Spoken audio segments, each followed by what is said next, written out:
সরহার্দি উদ্যানের সামনে দুর্বৃত্তের ধারালো অস্ত্রের আঘাতে ঢাকা বিশ্ববিদ্যালয়ের এক শিক্ষার্থী নিহত হয়েছেন। তার নাম শাহরিয়ার আলম শাম্য। মঙ্গলবার রাত 12টার দিকে রক্তাক্ত অবস্থায় শাম্যকে উদ্ধার করে ঢাকা মেডিকেল কলেজ হাসপাতালে নেওয়া হলে চিকিৎসক তাকে মৃত ঘোষণা করেন। মধ্যরাতে শাম্যকে দেখতে হাসপাতালে ছুটে যান ঢাকা বিশ্ববিদ্যালয়ের উপাচার্য অধ্যাপক নিয়াজ আহমদ খান সহ তার সহপাঠী বন্ধু স্বজনরা। দ্রুত সময়ে অপরাধীদের গ্রেফতার করে দৃষ্টান্তমূলক বিচারের দাবিতে ক্যাম্পাসে বিক্ষোভ করেন সাধারণ শিক্ষার্থী ও ছাত্রদলের কর্মী সমর্থকরা। রিপোর্ট করছেন আদ্দিন সজীব। ক্যাম্পাসেই দুর্বৃত্তের ছুরিকাঘাতে মৃত্যুর কোলে ঢলে পড়েন ঢাকা বিশ্ববিদ্যালয়ের শিক্ষার্থী শাহরিয়ার আলম শাম্য। শিক্ষা ও গবেষণা ইনস্টিটিউটের 2018-19 শিক্ষাবর্ষের এই ছাত্রের মৃত্যুতে বুকফাটা আহাজারি।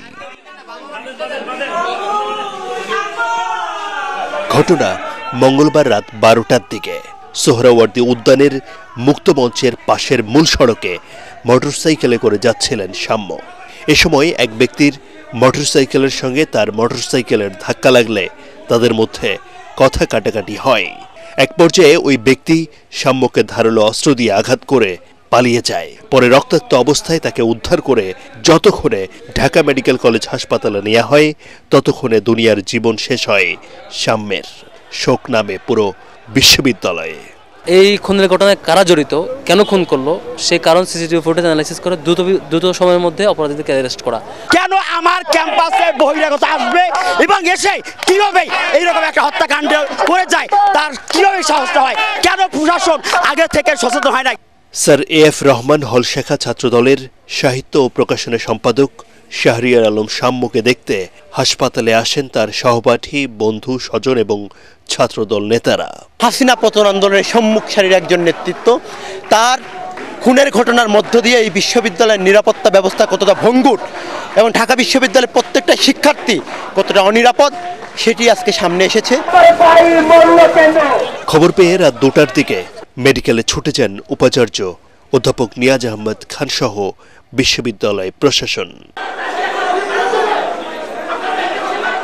তবে জরুরি বিভাগে শিক্ষার্থীদের ক্ষোভের মুখে পড়েন তারা। শেষ পর্যন্ত শাম্যকে না দেখেই বেরিয়ে আসতে হয় তাদের। এ সময় কিছুটা অসুস্থতা বোধ করলে উপাচার্যকে অ্যাম্বুলেন্সে করে নিয়ে যাওয়া হয়। পরে হাসপাতালের জরুরি বিভাগের সামনে এবং ঢাকা বিশ্ববিদ্যালয়ে বিক্ষোভ করেন সাধারণ শিক্ষার্থীরা।